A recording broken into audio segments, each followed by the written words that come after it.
हरे कृष्ण। तो प्रभु जी हम लोग के साथ में जुड़ चुके हैं, तो हम लोग प्रभु जी का वंदन करेंगे भाई चैंटिंग हरे कृष्ण नाम से। हरे कृष्ण हरे कृष्ण कृष्ण कृष्ण हरे हरे हरे हरे राम राम राम राम हरे हरे। हरे कृष्ण प्रभु जी। हरे कृष्ण प्रभु जी। हरे कृष्ण प्रभु जी, दंडवत प्रणाम। आप सभी भक्तों का स्वागत है। जो श्रीमद् भगवद गीता का हम लोग अध्ययन कर रहे हैं उसका आज के सेशन में तो ये भक्त ने शेयर कर ही दिया है। ओम अज्ञानान्तिमिरान्धस्य ज्ञानञ्जनशलाकया चक्षुरुन्मीलितमेन तस्मै श्रीगुरुवे नमः। नमः ओं विष्णुपादाय कृष्णप्रेष्ठाय भूतले श्रीमते भक्तिवेदांत स्वामिनिति नामिने। नमस्ते सारस्वती देवे गौरवाणी प्रचारिणे निर्विशेष शून्यवादी पाश्चात्य देशे तारिणे। जय श्री कृष्ण चैतन्य प्रभु नित्यानंद श्री अद्वैत गदाधर शिवासादि गौर भक्त वृंद। हरे कृष्ण कृष्ण कृष्ण हरे हरे, हरे राम राम राम हरे हरे।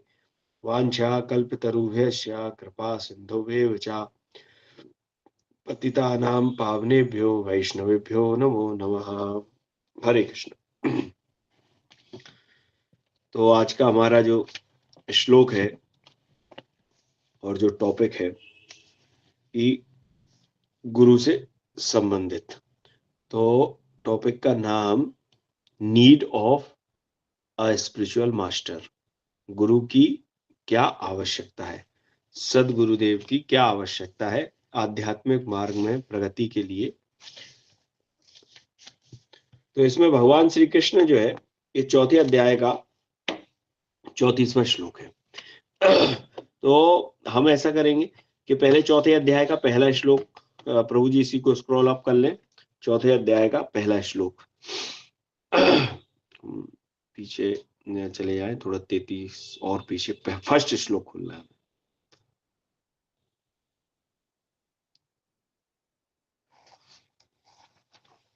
तो उसमें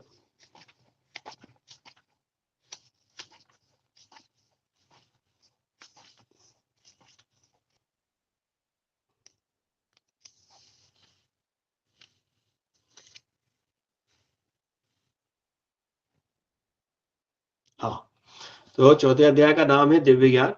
और भगवान कह रहे हैं, श्री भगवान वाच एवं व्यवस्वते योगम प्रोक्तावान अव्ययम विश्वान मनवे प्राह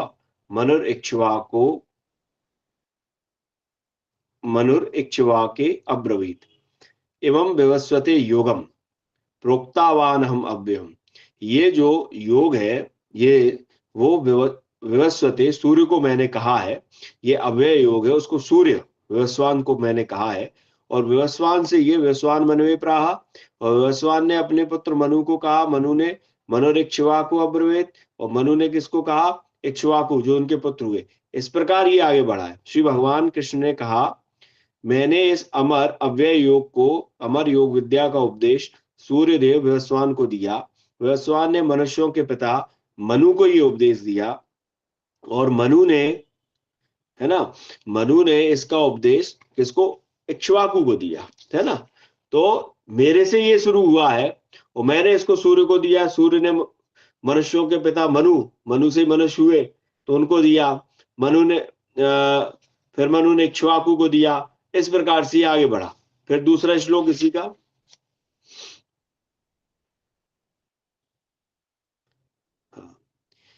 एवं परंपरा प्राप्तम एवं राजर्षयो विदुः स कालेन महता योगो नष्टा परंतपा। इस प्रकार यह परम ज्ञान जो है, परम विज्ञान है, एवं परंपरा प्राप्तम, ये परंपरा से प्राप्त होता हुआ आया है ना। परंपरा गुरु शिष्य परंपरा के द्वारा, गुरु परंपरा के द्वारा प्राप्त किया गया, और राजर्षियों ने इसी विधि से इसको समझा। यही विधि है कि इसी लाइन से उसको समझा, इसी परंपरा से, है ना। अब क्या हुआ, किंतु कालक्रम में ये परंपरा छिन्न भिन्न हो गई।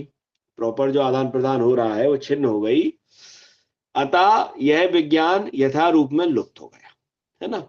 और फिर अगले श्लोक में भगवान कह रहे हैं कि सा एवायम मयातेद्य योगा प्रोक्ता पुरातना भक्तोसी में सखा चेति रहस्यम हे तदुत्तमम, कि आज मेरे द्वारा वही प्राचीन योग यानी कि परमेश्वर के साथ आपका जो संबंध है, भगवान के साथ जो अपना नित्य संबंध है, उसको कैसे रिवाइव किया जाए, संबंध का विज्ञान तुमसे कहा जा रहा है। क्यों? क्योंकि तुम मेरे सखा हो, भक्तो भक्तोसी में सखा चेती, तुम मेरे भक्त हो, सखा हो, इसलिए तुम इस रहस्य को समझ सकते हो, है ना। अब वही 34वें श्लोक पे आ जाए प्रभु जी। तो यहाँ क्लियर भगवान कह रहे हैं कि इस प्रकार ये परंपरा से ये ज्ञान प्राप्त होता है। क्यों? क्योंकि ये दिव्य ज्ञान है। चैप्टर का नाम है दिव्य ज्ञान। दिव्य ज्ञान का मतलब भौतिक जड़ पदार्थ का नहीं है। जड़ जगत जो है पंच, ये 5 आपके स्थूल एलिमेंट्स हो गए, है ना। उसके बाद फिर अब मन बुद्धि अहंकार वाली चीज हो गई, फिर ये 17 स्तंभ हो गए। ये प्रकृति के जो एलिमेंट हैं जिनसे सबसे ये प्राकृतिक भौतिक संसार बना है, इससे दिव्य है वो चीज। तो जब वो दिव्य है तो कोई वही व्यक्ति दे सकता है जो दिव्य हो, है ना, भगवान जिसने इसकी रचना करी है। फिर उनने जिसको दिया फिर एज इट इज वो सुनाए, फिर इस प्रकार आएगा। कोई मनगढ़ंत तरीके से सोचे नहीं इस प्रकार है, इस प्रकार है, ये है, तो गलत है। इसलिए भगवान ने दूसरे श्लोक में क्या बताया कि कालक्रम में ये परंपरा नष्ट हो गई, है ना, और अब मैं वही ज्ञान तुम्हें दे रहा हूं। तो अब हम फिर से ये जो 34वां आज हमारा श्लोक था वो पढ़ेंगे कि गुरु की आवश्यकता क्या है। भगवान यहाँ पहले क्लियर बता चुके हैं कि इस प्रकार परंपरा में ये ज्ञान प्राप्त हुआ है, तो इसलिए उस परंपरा में जुड़ना चाहिए। जो भगवान स्वयं साक्षात कह रहे हैं कि उस परंपरा में जुड़ना चाहिए, उस परंपरा को स्थापित करने के लिए मैं दे रहा हूं, और इस प्रकार से ये राजर्षियों के माध्यम से आई है, ठीक है। तो इसलिए इस परंपरा में हमको ज्ञान प्राप्त करना चाहिए। अब उसी चीज को और स्पष्ट करते हुए भगवान कह रहे हैं क्या, तद्विद्धि प्रणिपातेन परिप्रश्नेन सेवया उपदेक्ष्यन्ति ते ज्ञानम ज्ञानिनस्तत्त्वदर्शिनः। तद्विद्धि प्रणिपातेन, तो इस तद्विद्धि, तो ये जो ज्ञान है उसको विद्धि इस प्रकार से प्राप्त करना चाहिए, इस प्रकार से प्राप्त करे। तद्विद्धि प्रणिपातेन, क्या क्या नियम? प्रणिपात मतलब कि अच्छी प्रकार विनम्र होकर गुरु के पास जाए। प्रणिपात दया भाव से, ये अपने आप को विनम्रता ऐसे हाथ जोड़कर, है ना। तद्विद्धि प्रणिपातेन परिप्रश्नेन, विनम्र भाव से प्रश्न करे, है ना, चैलेंज करते हुए नहीं, या उनका ज्ञान का था लेने के लिए नहीं, बल्कि अपनी जिज्ञासा दूर करने के लिए विनीत भाव से, सीखने के उद्देश्य से। परिप्रश्नेन, है ना, विनीत भाव से जिज्ञासा करे।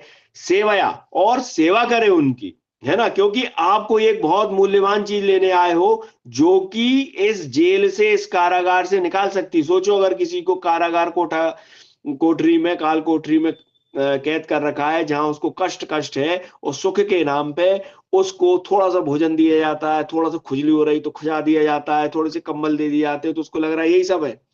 लेकिन वो तो एक शौचालय में बंद है, थोड़ा सा उसको बाहर खिड़की खोल दी जाती है तो उसको लगता है वाह क्या फ्रेश एयर आ रही है, और फिर से वही गंदगी, फिर से वही जन्म मृत्यु जरा व्याधि की बीमारियां, या फिर वो कष्ट।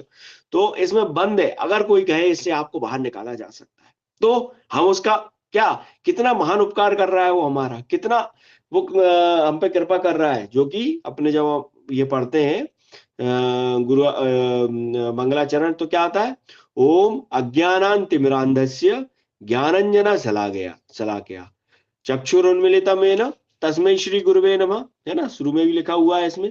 ओम अज्ञानान्तिमिरान्धस्य, मैं तिमिर अंधकार में उत्पन्न हुआ, ज्ञान के एकदम घनघोर अंधकार में उत्पन्न हुआ, कुछ नहीं देख रहा, मेरी आंखें ही नहीं थी, ये समझ लो, इतने अंधकार में उत्पन्न हुआ, है ना। मैं घोर अज्ञान के अंधकार में उत्पन्न हुआ था।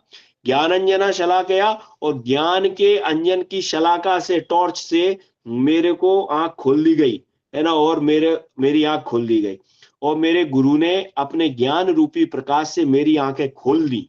मैं उन्हें सादर नमस्कार करता हूं। समझ रहे? तो कितना बड़ा उपकार है उन गुरु महाराज का। तो यहाँ का है कि परिप्रश्नेन सेवया उपदेक्ष्यन्ति ते ज्ञानम, वे उपदेश करेंगे, वे ज्ञान देंगे। क्यों, कैसे? ज्ञानिन तत्वदर्शिना, क्योंकि उन्होंने उस तत्व को देख रखा है। इसलिए तुम गुरु के पास जाकर सत्य को जानने का प्रयास करो, उनसे विनीत होकर जिज्ञासा करो, उनकी सेवा करो, है ना। तो सबसे पहले क्या है कि उनके पास जाओ विनम्रता से, है ना, और परिप्रश्नेन, विनम्रता से जिज्ञासा करो, साथ में सेवा करो। ठीक है, तो दोनों एक साथ क्या कि एक तो विनम्रता से जिज्ञासा और सेवा, परिप्रश्नेन सेवया। तो ये गुरुदेव स्वरूप सिद्ध व्यक्ति तुम्हें ज्ञान प्राप्त कर सकते हैं क्योंकि उन्होंने सत्य का दर्शन किया है। तात्पर्य में श्रीला प्रभुपाद जी ने बड़ा सुंदर तात्पर्य लिखा हुआ है जो कि हम लोगों के लिए बहुत आवश्यक है वर्तमान में। क्यों? क्योंकि हर प्रकार के लोग हैं। श्रीमद् भागवत में भी कहा गया है कि कलयुग में क्या होगा कि जैसे बरसात आती है, बरसात में बादल आ गए, बादल आने के बाद चंद्रमा भी ढक गया तो कीड़े पतंगे बहुत सारे हो जाते हैं। फिर क्या होता है कि उस समय जुगनू भी हो जाते हैं। तो कोई व्यक्ति अंधेरे में है तो उसको जुगनू दिख रहा है तो उसको लगेगा प्रकाश का स्रोत तो यही है, या प्रकाश तो इन्हीं से होता है। असली प्रकाश तो क्या है, बादल से जो चंद्रमा का प्रकाश है रात का वो तो ढक चुका है, अब जुगनू जुगनू को मान रहा है। लेकिन जब हवा चलेगी और बादल हट जाएंगे तो चंद्रमा का प्रकाश क्लियर दिखेगा, देखो ये है रात में चांदनी का प्रकाश। तो इसी प्रकार कलयुग में जो है धूर्त लोग जो अपनी थोड़े बहुत भौतिक चमत्कार दिखा के या आपकी इंद्रिय तृप्ति करके आपको बरगला के फुसला के, है ना, आपको प्रभावित करते हैं तो लगता है कि यही तत्वज्ञानी है। लेकिन जब सत्य की हवा चलती है, जब श्रीमद् भागवत का प्रकाश होता है तो सब तितर बितर हो जाते हैं और बढ़िया पूर्ण प्रकाश से चंद्रमा पूर्णिमासी का जैसे शरद ऋतु का चंद्रमा दिखता है वैसे दिखते हैं ऐसे गुरुदेव। ठीक है, तो ये जो है इसमें प्रभुपाद जी एकदम बता रहे हैं कि गुरु की आवश्यकता क्या है, गुरु की पहचान क्या है और किस भाव से हमको गुरु की सेवा करनी चाहिए जिससे कि सफलता प्राप्त हो। सफलता का मतलब क्या हो गया कि इस जो भौतिक संसार में फंसे हुए हैं उससे मुक्ति हो और भगवान का जो प्रेम है, जो भगवान की सेवा जैसे को प्रभुपाद जी बोलते हैं लविंग डिवोशनल सर्विस, शुद्ध भक्ति भगवान की किस प्रकार से प्राप्त हो। तात्पर्य निसंदेह, तात्पर्य श्रील प्रभुपाद जी के द्वारा लोग पढ़ेंगे साथ साथ, श्रील प्रभुपाद जी की जय। निसंदेह आत्म साक्षात्कार का मार्ग बड़ा कठिन है। ठीक है, तो इसमें कोई दो राय नहीं है कि मार्ग कठिन है। क्यों? क्योंकि अनंत काल से हमारा जो मन है वो भौतिक मन क्या है, मन बुद्धि अहंकार ये सूक्ष्म देह का स्वरूप है। स्थूल देह क्या हो गई हमारी, ये जो 5 तत्वों से पृथ्वी अग्नि जल वायु आकाश से बनी हुई ये जो भारी आवरण दिख रहा है ये तो स्थूल देह हो गई। उसके बाद एक सूक्ष्म देह किसकी है, मन बुद्धि अहंकार का। तो जब शरीर चेंज होता है तो ये स्थूल देह जो दिख रहा है वो तो बदल जाता है क्योंकि खराब हो गया, बूढ़ा हो गया, कोशिका अमृत हो गई, इसको जला दिया, गाड़ दिया या पानी में बहा दिया, लेकिन जो सूक्ष्म देह है वो तो बनी रही। उसी पे चित्त पे वो संस्कार पड़ते जाते हैं जो इंद्रिय भोग किया। तो अनंत काल से हम इंद्रियों को भोग करते आ रहे हैं और उससे एकदम आदत हो गई है, समझे। अब क्या है, उससे दिव्य रस लेना है ना, कि भगवान के बारे में सुनना, जबकि हमारा नित्य स्वरूप जो आत्मा का है वो है कि भगवान के हम नित्य दास हैं और सत चित आनंद ये भगवान का स्वरूप है, ये हमारा स्वरूप है कि हम सत हैं। सत मतलब इटर्नल है, चित मतलब नॉलेजेबल है और आनंद मतलब ब्लिसफुल है। इसलिए किसी चीज की डरने की जरूरत नहीं है क्योंकि सत है। जब भगवान बोलते हैं क्या, वासांसी जिस प्रकार से ये यथा विहाय, जिस प्रकार जो है आत्मा उसी प्रकार से शरीर चेंज करती है जैसे कि हम कपड़े बदलते हैं, है ना। इसलिए डरो मत, जब अर्जुन को दूसरे अध्याय में बोलते हैं तो ऐसे हमारा सत प्रकार का हमारा स्वरूप है कि जो कि कभी भी नैनम छिदंती सहस्त्राणी नैनम दहती पाव का आत्मा को भी नष्ट नहीं किया जा सकता। लेकिन क्या है कि ये स्थूल शरीर की इतनी बार मृत्यु हो चुकी है कि वो भय मन के अंदर बैठा हुआ है। तो इसलिए आत्म साक्षात्कार का जो मार्ग है वो बड़ा कठिन लगता है। ठीक है, अतः भगवान का उपदेश है, क्या उपदेश है कि भगवान का उपदेश है कि उन्हीं से प्रारंभ होने वाली परंपरा से प्रमाणिक गुरु की शरण ग्रहण करनी चाहिए। तो कठिन है, मार्ग बहुत कठिन है। क्यों कठिन है, पता भी नहीं है किस रास्ते में जाए, कोई मार्गदर्शक मिल जाए, कोई सही पता बता दे, या हम किस पे विश्वास करेंगे कि वो उस मार्ग का पूर्ण अच्छा जानकार हो, है ना। कि आपने देखा, हाँ देखा, ऐसे ऐसे जाओगे, ऐसे ऐसे, चलो मैं चलता हूँ, तो आप कहोगे वाह। अब कोई गया नहीं है और वो बता रहा है इधर चले जाओ तो इधर चले जाओ तो इधर चले जाओ, फिर वो विश्वास नहीं जमेगा। तो यहाँ पे बिल्कुल कठिन नहीं रहेगा अगर गुरु के चरणों के अनुगमन करते जाए। निसंदेह आत्म साक्षात का मार्ग कठिन है, अतः भगवान का उपदेश ये है कि उन्हीं से प्रारंभ होने वाली परंपरा से प्रमाणिक गुरु की शरण ग्रहण करी जाए। जैसा पहला श्लोक में भगवान ने बताया कि मैंने इस प्रकार से किया, ये ज्ञान दिया, मैं पुनः स्थापित कर रहा हूं। इस परंपरा के सिद्धांत का पालन किए बिना कोई प्रमाणिक गुरु नहीं बन सकता। तो जब तक कोई गुरु परंपरा में नहीं आ रहा स्वयं, तो तब तक वो गुरु नहीं बन सकता। गुरु बनने के लिए श्री प्रभुपाद जी बोलते हैं कि सबसे प्रमुख चीज ये है कि वो किसी शुद्ध भक्त का शिष्य होना चाहिए, उसने परंपरा से ज्ञान प्राप्त किया हो, फिर वो भजन क्रिया के माध्यम से बढ़ाया हो, या स्वरूप सिद्ध है तो स्वरूप सिद्ध है ना। तो इसी परंपरा के सिद्धांत का पालन किए बिना, इस परंपरा के सिद्धांत का पालन किए बिना कोई प्रमाणिक गुरु नहीं बन सकता। भगवान आदि गुरु हैं, अतः गुरु परंपरा का ही व्यक्ति अपने शिष्य को भगवान का संदेश प्रदान कर सकता है। ठीक है, जैसे लाइट है तो लाइट में अगर वायर सही जुड़ा हुआ है तो वो आगे करंट फ्लो करेगा, नहीं फिर ऐसे ही वो मेन उससे कनेक्ट नहीं है सप्लाई से, इधर उधर खाली में लगा हुआ है तो कुछ होगा नहीं होगा। जैसे कहा लगे कि पानी कहाँ से आता है, नल से आता है, तो नल अगर खाली रख दिया जाए तो क्या पानी आ जाएगा उसमें? नहीं आएगा। जब तक नल मेन सप्लाई से नहीं जुड़ा होगा तब तक आएगा पानी आएगा। तो उसमें जो तत्व आ रहा है वो भगवान के माध्यम से आ रहा है ना। तो भगवान आदि गुरु हैं, अतः गुरु परंपरा का ही व्यक्ति अपने शिष्य को भगवान का संदेश प्रदान कर सकता है। कोई अपनी निजी विधि का निर्माण करके स्वरूप सिद्ध नहीं बन सकता कि अपने हिसाब से उसने समझा नहीं मेरे हिसाब से ये है, ये होना चाहिए, नहीं, ये बात गलत है। जैसा कि आजकल के मूर्ख पाखंडी करते हैं। भागवत का छठे स्कंद का तीसरे अध्याय का 19वां श्लोक ये है, धर्मम तो साक्षात भगवत प्रणीतम, है ना। धर्म क्या है? जो कि भगवान के द्वारा बोला गया वो धर्म है ना। तो जब यमराज के दूतों ने अजामिल को जब ले जाने लगे तो विष्णु दूत तुरंत आ गए। क्यों? क्योंकि अजामिल ने नारायण चिल्लाया अपने बेटे का नाम लेके, तो विष्णु दूत आ गए और उन्होंने यमदूतों को भगा दिया। तो जब यमदूत गए तो जब ये डिस्कशन हुआ तब धर्मराज बोलते हैं, यमराज जी बोलते हैं कि धर्म वही है जो भगवान ने कहा है, और भगवान ने ये कहा है कि जो भगवान के भक्त हैं उस पे यमराज का कोई अधिकार नहीं है।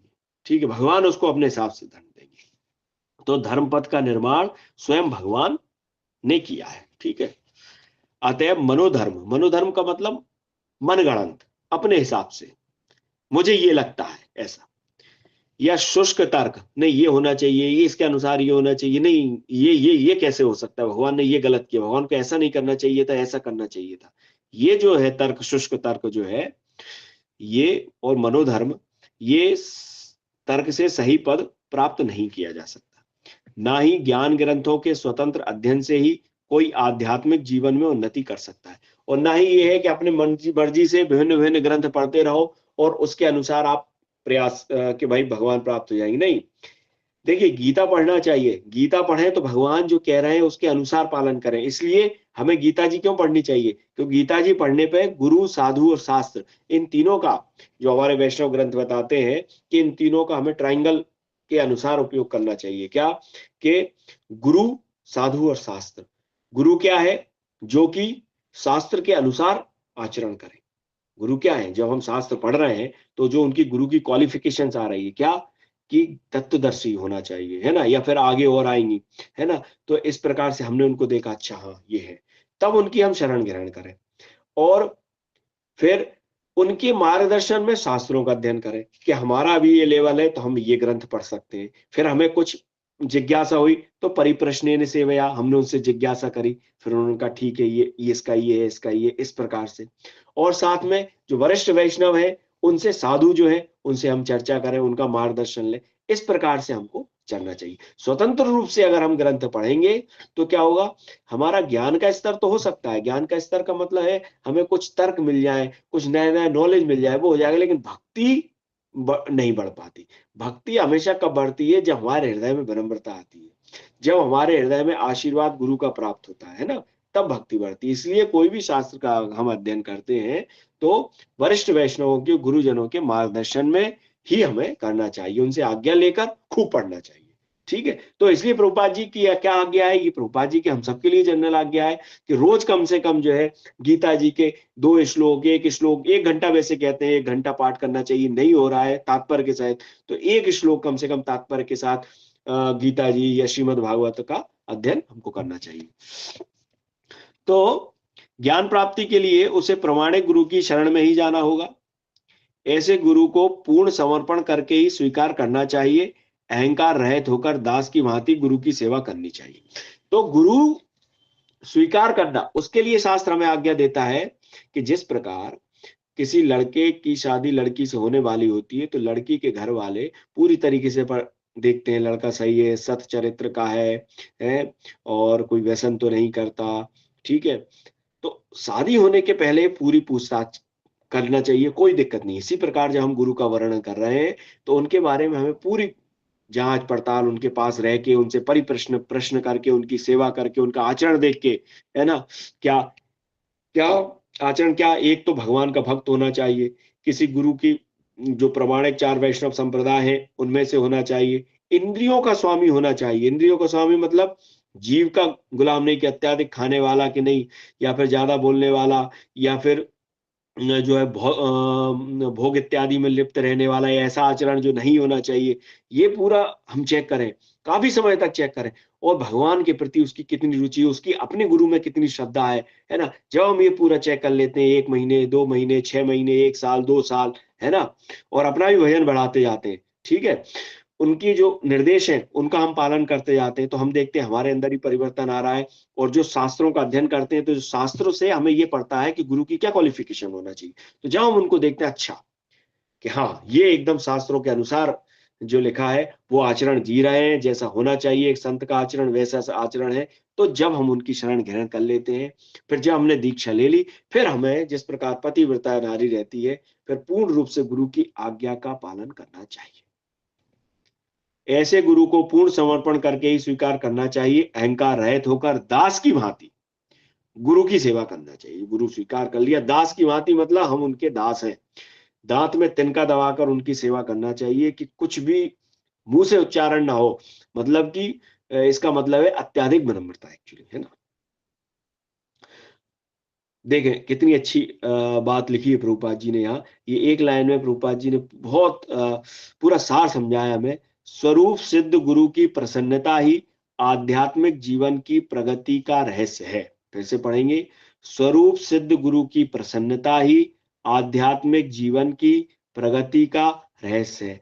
गुरु कैसा? स्वरूप सिद्ध। पहले प्रभुपाद जी ने लिखा स्वरूप सिद्ध, स्वरूप सिद्ध मतलब उसको अपनी जो स्थिति है वो पता है, स्थिति का पता है, मतलब कि सतचित आनंद आत्मा परमात्मा भगवान श्री कृष्ण का दास है ना, और जीव का जो पूरी दशा है वो क्या है? भगवान के दास की दशा है ना, वो भगवान के शुद्ध भक्त हैं, और ये उनको स्वरूप सिद्ध अपना पता होना चाहिए।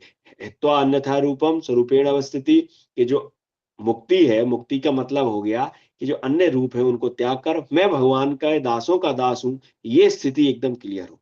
तो स्वरूप सिद्ध शुद्ध भक्त, यहाँ अगर हम समझें तो शुद्ध भक्त जो गुरु हैं, स्वरूप सिद्ध गुरु हैं, या इस श्लोक के अनुसार तत्वदर्शी जो गुरु है, ऐसे स्वरूप सिद्ध गुरु की प्रसन्नता, इनको प्रसन्न अगर शिष्य ने कर लिया अपने गुरु को, ये आध्यात्मिक जीवन की प्रगति का रहस्य है, ये सीक्रेट है ना। कि यहाँ लिखा है ना पहली लाइन में ही तात्पर्य में, निसंदेह आत्म साक्षात्कार का मार्ग कठिन है, लेकिन सीक्रेट क्या है? जैसे बोलते हैं ना कि टॉपर से, भैया आप सीक्रेट क्या रहा, आपका सक्सेस का सीक्रेट क्या रहा, तो सक्सेस का सीक्रेट ही बता रहे हैं। ऐसे प्रभुपाद जी ने यहाँ पे भी लिखा है आगे कि मेरी तो एक ही क्वालिफिकेशन थी, शुरू में अगर भूमिका पढ़ेंगे, कि मुझे अपने गुरु महाराज के वचनों पर पूर्ण विश्वास था। मुझे ये था कि मेरे गुरु महाराज ने जो मुझे आदेश दिया है कि आपको इंग्लिश आती है, इसलिए आपको पाश्चात्य पश्चिमी देशों में जाकर भगवान के संदेश का, चैतन्य महाप्रभु के संदेश का प्रचार करना चाहिए।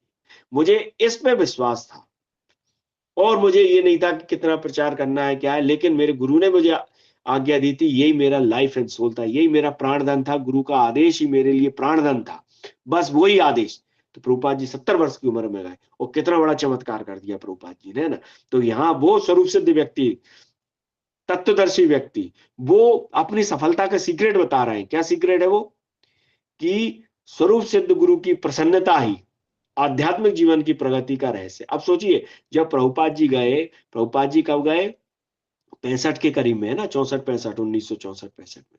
और प्रभुपाद जी के गुरु महाराज श्री भक्ति सिद्धांत सरस्वती ठाकुर लगभग 1936-37 में शरीर छोड़ गए थे। तो प्रभुपाद जी उसके लगभग 30 साल बाद, है ना, लगभग 30 साल के बाद, 25 से 30 साल के बाद उस आदेश का पालन करने अमेरिका गए, शरीर छोड़ गए थे, तब गए उसके बाद। लेकिन उनको शुरू से लगा रहा था कि मेरे गुरु महाराज ने ये कहा है, मुझे ये करना है, करना है, करना है। तो प्रभुपाद जी लिखते हैं, मुझे कभी भी महसूस नहीं हुआ कि मेरे गुरु महाराज मेरे साथ नहीं। सोचो, भौतिक दृष्टि से उनका गुरु महाराज का शरीर नहीं है, लेकिन गुरु क्या है? गुरु जो है, वो जो गुरु तत्व है वो अजन्म है ना। ऐसा नहीं है कि वो शरीर से छोड़ गए, नहीं, वो अजन्म है। जब उनके गुरु की या तो भौतिक रूप से उनकी शरीर की सेवा करें या वाणी के द्वारा उनकी सेवा करते हैं, तो गुरु हमेशा आपके साथ है। ये प्रभुपाद जी लिखते हैं कि मुझे कभी भी एक क्षण भी नहीं लगा कि मेरे गुरु महाराज मेरे पास नहीं है। क्यों? उनका आदेश मैं वो जो है अपने उपदेशों के माध्यम से सदा मेरे पास है। इसी प्रकार भक्ति रसामृत सिंधु की टीका में प्रभुपाद जी लिखते हैं कि जो भक्ति रसामृत सिंधु का श्रद्धा पूर्वक अध्ययन कर रहा है और पढ़ने समझने का प्रयास कर रहा है, वो रूप गोस्वामी के सीधे संग ले रहा है, उनसे सीधा सीख रहा है, उनके साथ बैठ के उनके आश्रय में उनके चरणों में सीख रहा है, उनका दर्शन कर रहा है।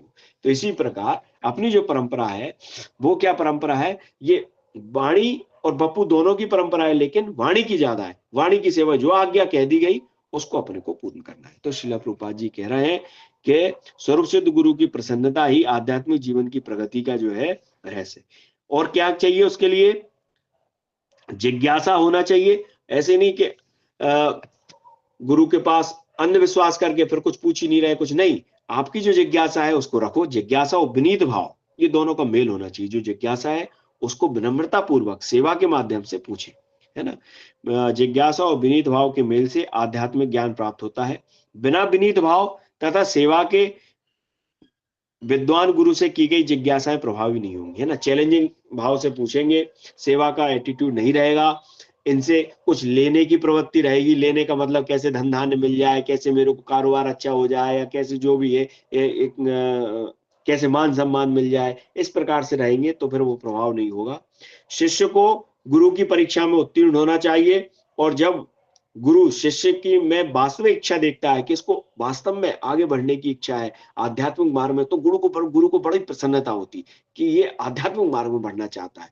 तो जब इस प्रकार देखता है तो स्वतः ही शिष्य को आध्यात्मिक ज्ञान का आशीर्वाद देता है ना।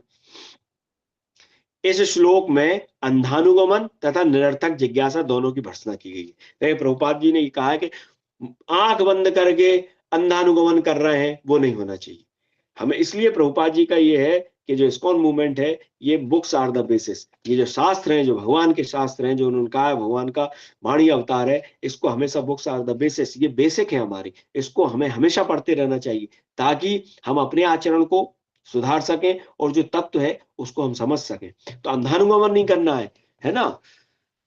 और साथ में निरर्थक जिज्ञासा भी नहीं करना है ना, कि जिसका कोई तर्क नहीं है या फिर कोई सिर पैर नहीं है, दूसरे का सिर्फ और सिर्फ ज्ञान की सीमा देखने के लिए, वो नहीं। आध्यात्मिक मार्ग में उन्नति के लिए जो जिज्ञासा है उनको करें, लेकिन कैसे? सेवा का भाव होना चाहिए। शिष्य ना केवल गुरु से विनीत होकर सुने, अपितु विनीत भाव तथा सेवा और जिज्ञासा के द्वारा गुरु से स्पष्ट ज्ञान प्राप्त करे। जो भी समस्या आ रही है अपनी आध्यात्मिक मार्ग में, जो हमको जब हम भजन क्रिया कर रहे हैं तो जो डाउट्स हो रहे हैं या जो तकलीफ हो रही है या जो प्रश्न हो रहे हैं, उनको पूछे, बिल्कुल पूछे, है ना, विनम्रता पूर्वक पूछे। प्रमाणिक गुरु स्वभाव से ही शिष्य के प्रति दयालु होता है ना। गुरु क्या है? भगवान का मर्सी अवतार कहे गए हैं। क्या? करुणा के अवतार। भगवान ही एक्चुअली स्वयं करुणा, भगवान की करुणा ही गुरु के रूप में आती है। गुरु साधारण मनुष्य नहीं है, गुरु भगवान की करुणा का रूप है, तो वही आते हैं। तो इस प्रकार से जो है दयालु होता है। अतः यदि शिष्य विनीत हो और ज्ञान में तत्पर रहे, है ना, तो शिष्य की क्वालिफिकेशन क्या है कि एक तो विनीत हो, विनम्र हो, और दूसरा सेवा में तत्पर रहे, सेवा करना है, सेवा भाव में हो, तो क्या है, ये जो ज्ञान और जिज्ञासा का एक्सचेंज है वो पूर्ण हो जाता है। ज्ञान क्या है? गुरु के पास ज्ञान है और शिष्य के पास क्या है? जिज्ञासा है ना। तो ज्ञान का प्रभाव शिष्य की तरफ स्वतः हो जाएगा। कब? जब शिष्य में ये दो क्वालिफिकेशन रहे। क्या क्या? एक तो सेवा में उसको तत्पर रहना चाहिए, है ना, सेवा, और विनम्र रहना चाहिए, तो अपने आप जो ये हो जाता है।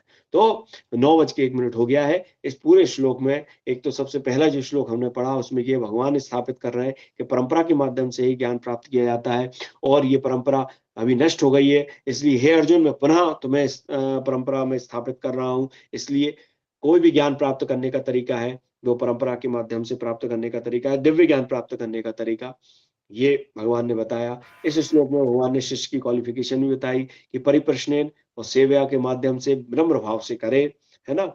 और गुरु ऐसा तत्वदर्शी है, वो आपको ले जाएंगे। साथ में कि पहले गुरु, अगर हम कहीं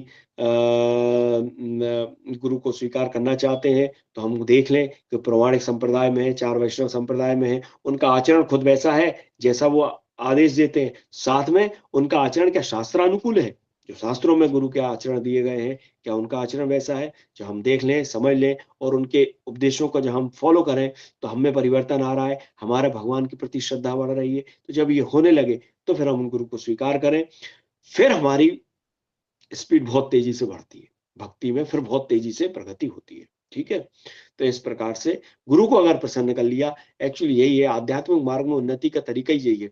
भगवान को प्रसन्न करना बहुत कठिन है। ठीक है, भगवान को प्रसन्न नहीं किया जा सकता, बहुत कठिन है। क्यों?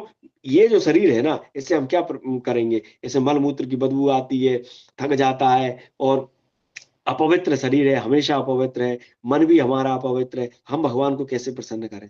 तो भगवान बड़े करुणा करके नाम के रूप में आते हैं, बड़े करुणा करके गुरुदेव के रूप में आते हैं। तो जब हम गुरु की आश्रय ग्रहण करते हैं और जब हम गुरु की सेवा करते हैं तो एक्चुअली वो सेवा भगवान की ही होती है। तो जिस प्रकार भगवान हमको कह रहे हैं, जिस प्रकार गुरुदेव हमको भगवान की, और भगवान क्या कहते हैं, भगवान क्या कहते हैं कि सर्वधर्मान परित्यज्य माम एकम शरणम व्रज, सभी धर्मों को त्याग कर मेरी शरण में आया। और गुरु क्या कह रहे हैं, श्रील प्रभुपाद क्या कह रहे हैं, भगवान कृष्ण का नाम लो, हरे कृष्ण कृष्ण कृष्ण हरे हरे, हरे राम राम राम हरे हरे। यही श्रील प्रभुपाद कह रहे हैं, यही श्री चैतन्य महाप्रभु कह रहे हैं, यही वर्तमान में जो हमारे गुरु महाराज लोग हैं वो ये कह रहे हैं, क्या, भगवान का नाम लो, भगवान का नाम लो। बाकी अन्य जगह अगर आप देखेंगे तो कई गुरु हैं खुद की पूजा करवा रहे हैं, कह रहे हैं नहीं मेरा ही नाम लो, मेरा ही नाम लो, मैं ही कृष्ण हूं, मैं ही हूं।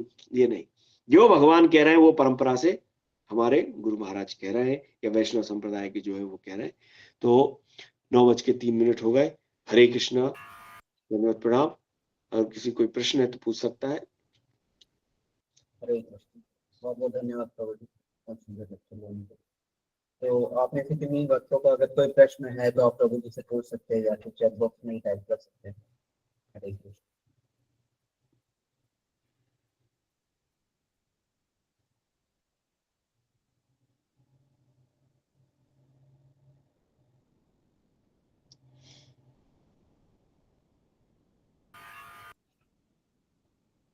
प्रभु जी लगता है कोई प्रश्न नहीं है। ठीक है प्रभु, थैंक यू। हरे कृष्णा। सबसे प्रभु जी का धन्यवाद करेंगे जाते हैं हरे कृष्णा महामंत्र से। हरे कृष्णा कृष्ण कृष्ण हरे हरे, हरे राम राम राम। प्रभु जी बैड एडिक्शन से कैसे बाहर निकले? हाँ प्रभु जी, ये थोड़ा सा कठिन होता है क्योंकि पुराने जो संस्कार है वो चिपक चुके हैं। लेकिन उसका तरीका जो है कि एक तो आप हरि नाम लेते रहे लगातार, जो आप में बुराइयां हैं अगर वो नहीं छोड़ पा रहे हैं तो जो अच्छाइयां हैं उनको भी ना, उनको तो कम से कम ना छोड़ें।